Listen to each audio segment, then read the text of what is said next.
Hello everybody and welcome to episode 5 of my tutorial series for Captain of Industry. I'm Icon and today we're going to talk mostly about farming, and I'm also going to optimize this place a little bit because right now we are in a little bit of trouble in many ways, and also third minor topic of the series, because there's always major and minor topics, will be maintenance. So farming wise, we have these two farms, and we were quite happy with everything so far. But farming has way more in store for us than just plotting out a farm and getting the job done by just keeping it like that. So, as we see here, there's a lot of cryptic information. I'm going to translate that in a second. I just want to pinpoint that so far we have researched the crop rotation tech and the vegetable farming tech.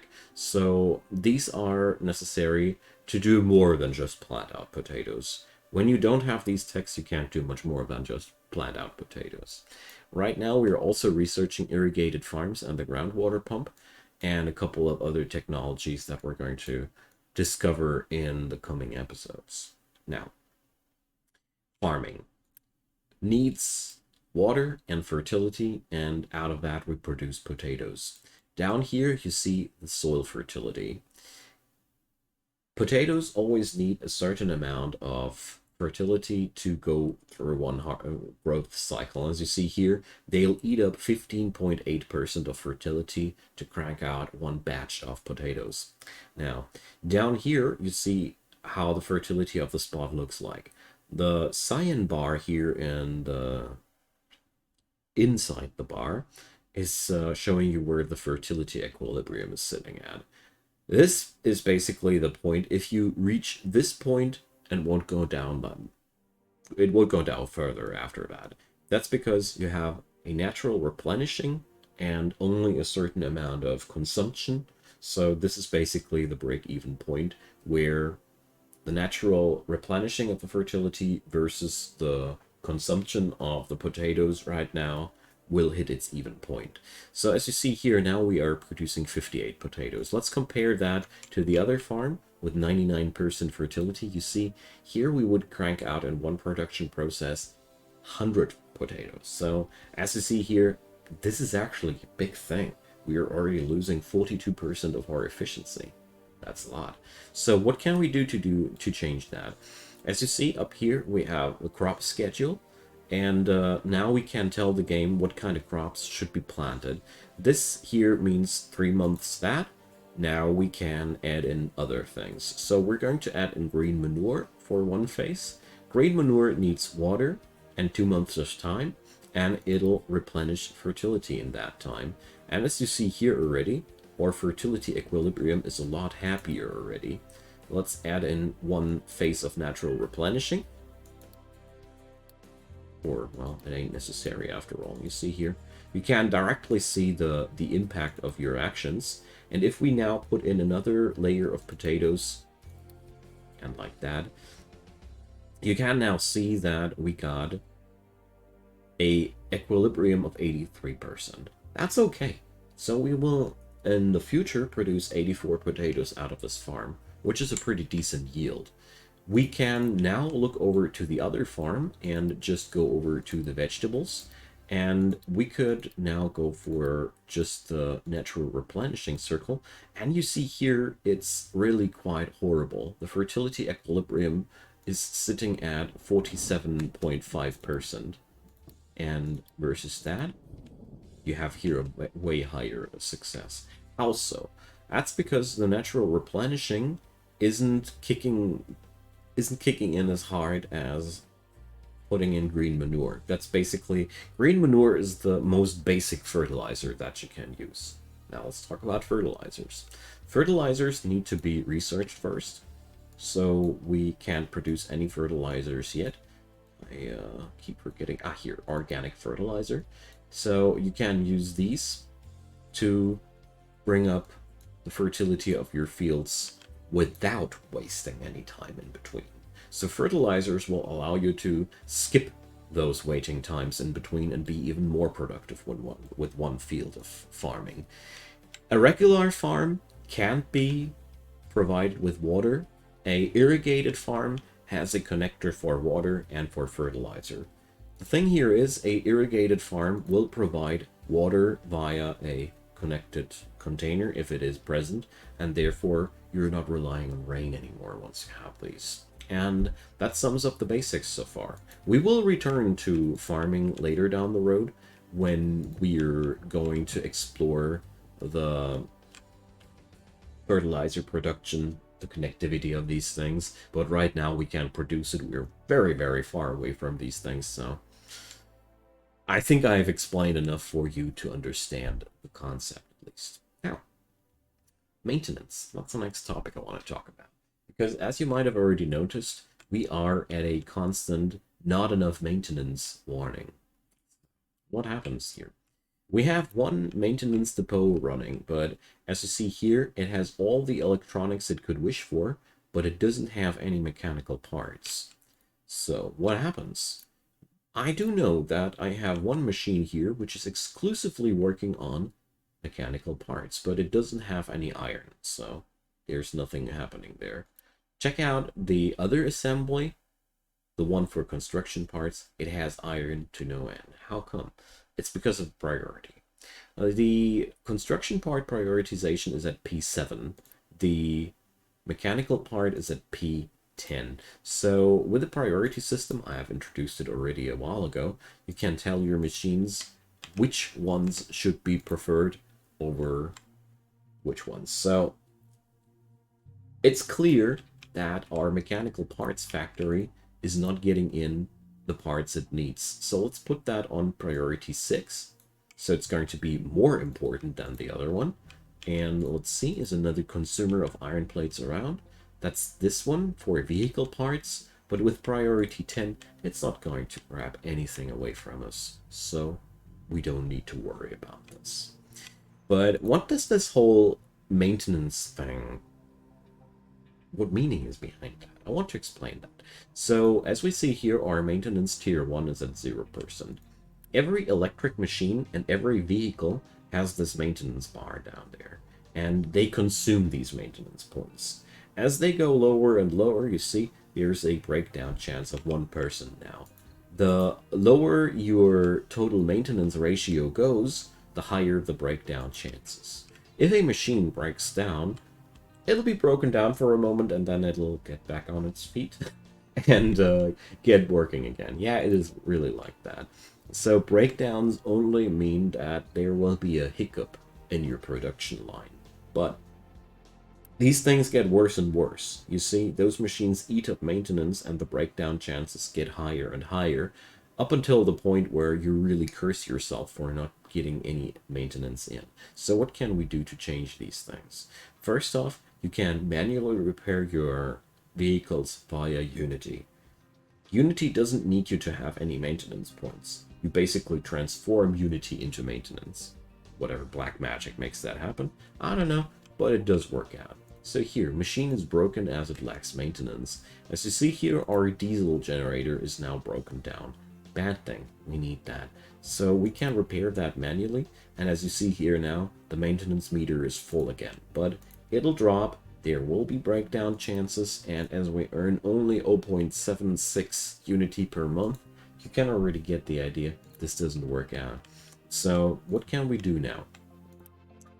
First off, this whole priority thing will work out quite decently. We ought to get the priority of the maintenance depot higher than the priority of the assembly of the vehicle parts, because this one eats up not only iron plates but also mechanical parts. So as you see here, there's plenty of mechanical parts in this assembly, but not on the other one, and that's bad.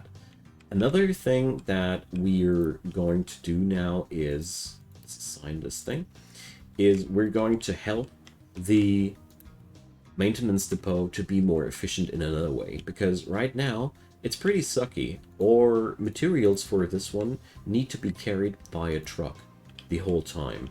That is very inefficient. We're going to press C while hovering over this one, and now we're going to set up a maintenance depot around here. So the maintenance depot does need electronics and mechanical parts. So we're going to set these, well, I'm going to make it very close by. And now we're going to set up flat conveyors to make sure parts we need will be provided automatically. Oh, whoopsie. Is that the right one?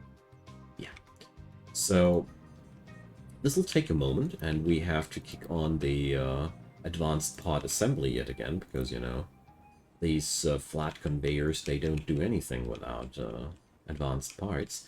But this little contraption here will beat this one by far, because we don't need any trucks anymore to drive around the things for us, and this will get us further a lot faster.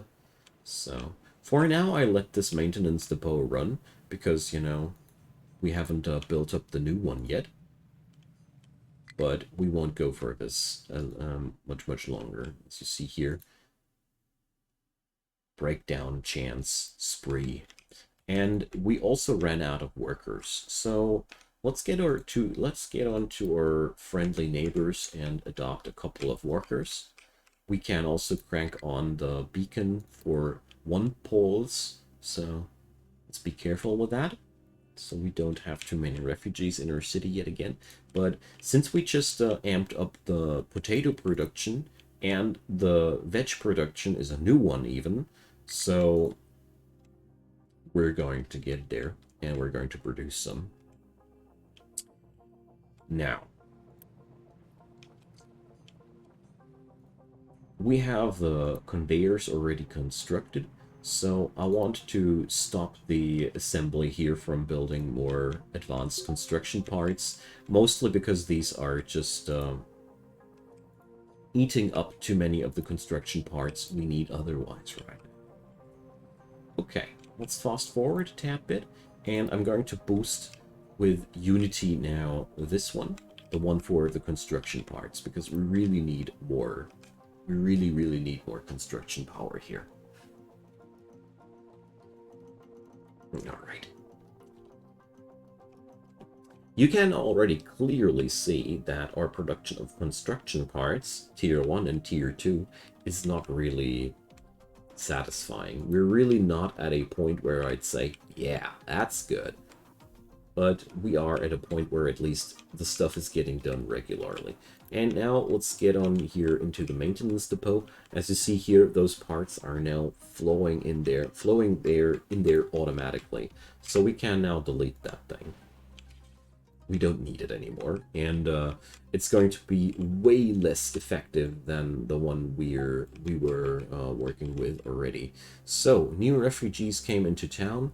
Let's turn off the beacon yet again, because we don't have that kind of Unity production, and we don't want that many people in here at the same time. Okay. So Crusher has no recipe selected. The only thing lacking here now is that loose storage there, but we'll be getting there. So the breakdowns will now subside little by little, as this machine here provides the necessary maintenance that we need, and at the same time we'll be providing the construction parts we need. Good stuff. So what's a funny thing here is we haven't really changed our production quotas too much. We merely changed the distance and the way of transportation of the parts, and we've had a huge bump up in our production due to that.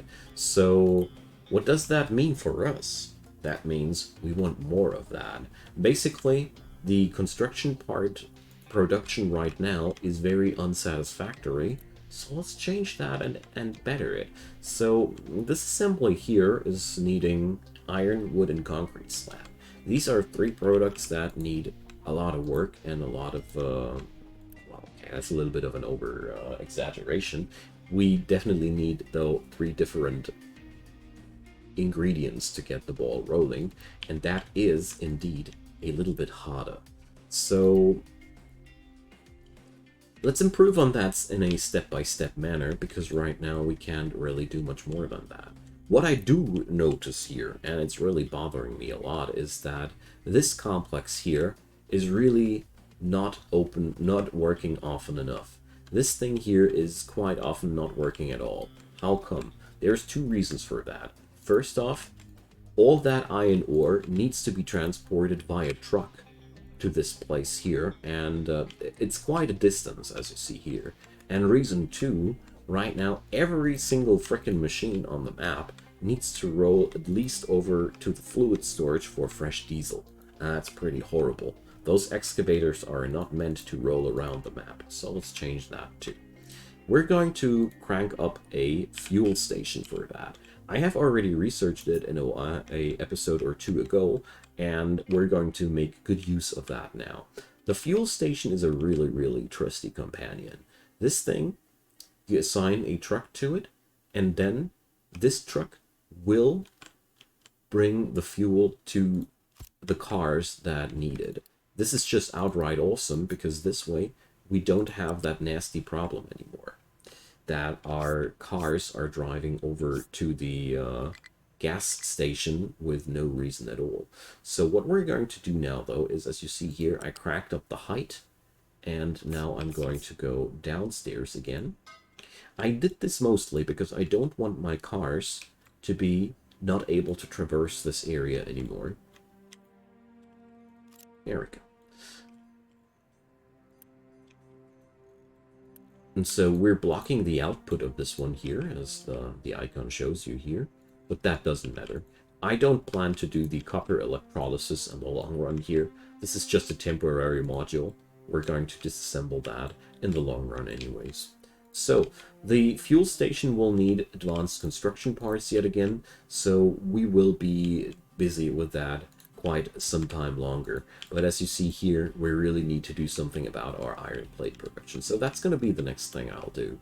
So if I wouldn't be running a tutorial series, and if I wouldn't try to do things as little optimized as possible to make it not overcomplicated, I would have put this little facility right away over there, and I highly recommend you to do so. Because at the end of the day, transportways are what's making things unlucrative. So we're going to set up now a loose storage for iron ore right here around the corner. And basically, my plan now is to rebuild this facility from the scratch over here at a more appealing place. So we're now going to set up one of these machines like here with a little bit of a distance, because I don't want to have a problem with not enough room for the second machine, because the storage here will be ultimately connected to a second machine. So now we're going to set up those casting machines, basically clone this whole operations there. While you hold down shift, left shift, you can plot down several machines instead of only one. And now we just connect these. And, you know, it's just going to be the same thing we did over there. And as soon as it's done, we're going to shut down the old facility there. So what's now pretty interesting there is you have the slack output. So we're going to set up another loose storage for that one too. As soon as I find it, that is. There. So that loose storage, though, we're going to put it down somewhere over here. Yeah. I really want to be careful that the loose storage is not going to collide with the other machine already. Some U-shaped conveyor. Oh, wait a sec. That's actually placed it down the wrong way. The green ones have to be, of course, into this direction. So let's think about this for a moment. Yeah, let's do it like that. I want to have an output direction that works out, you know.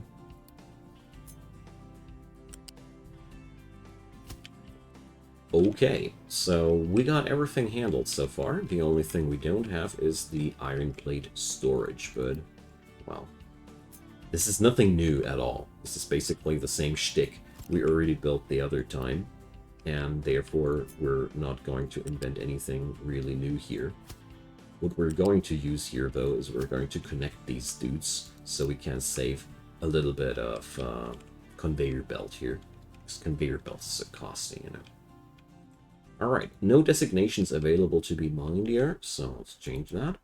Our copper mine is now a little bit out of work. And I right now try to avoid the area around the mining tower a little bit, because I don't want to make the ground unstable there. This would be very, very unfavorable. As you see here now, our maintenance levels are normalizing again, but we're not producing parts in a ratio that would make me happy. But I mean, we have shortages left and right, and as you see here, our vehicles are very busy. Let's change that. We're just going to set up new pickups there. We can quick deliver the ingredients via Unity. I'll definitely do that, because I don't want to have my cars being stressed out unnecessarily here. And farm could not store all the veggies after harvest. That's a shame, especially since we somehow don't have these put in here. So we're going to need another storage there. Let's put up a unit storage there. As you see here, we're automating more and more things, but that's so freaking important, you know. Every one of these conveyor connections will cost you advanced construction parts, which are pretty hard to come by in the early stages of the game, at least. But all in all, your cars won't need to drive anymore, and that'll free up diesel, and this will speed up things as well. As you see here, our iron ore excavator, or whatever excavator he is chilling out and going for a ride, and I just like that. But at the same time, we're still constructing the advanced components. It's a pain, but we're getting there. So we are now already producing the iron plates that we need for these, and we could now consider setting up the assembly process at this area here and churn out the iron plates. Can already do this, and churn out the iron plates there into the assembler automatically. That's at least the rough plan for me that I got with this little facility there. Right now, we're just delivering the construction parts. This is a bit ungrateful, because we basically have already everything we need over here.